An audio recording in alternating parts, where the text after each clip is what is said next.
Ehe, ndugu yangu. Ameshatoka?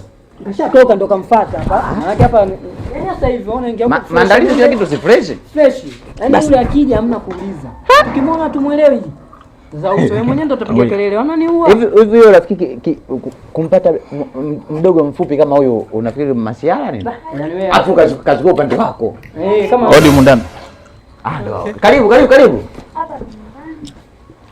Asante sana. Mnene. Hatari. Sio mnene shemeji, mimi mbavu. Ndio. Kwa hiyo shemeji ndio huyu.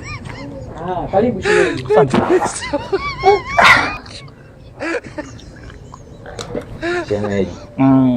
Anaimili. Maana ni tembo na swala. Yaani tembo tofauti. Kwa sababu shemeji mwenyewe unapomwona ukimwona kwa mbali unaweza kusema kibanda cha pesa kivango nyekundu. Afu huyu akaa.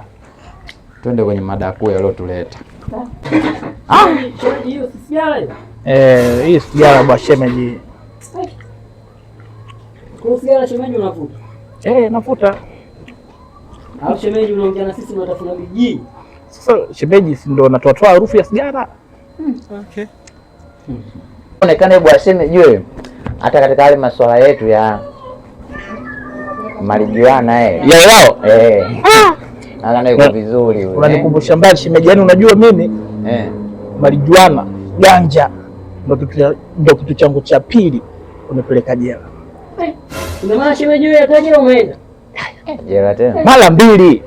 Kwa kosa gani? Ile kosa la kwanza? Kosa la kwanza? Baba mkwe alikuwa ananyimia mtoto wake. Mimi nilimkili. Alafa. Tafuta she. Leo bani hapo juu ya kabati. Tafuta she. Mpigie Sumani. Hapa.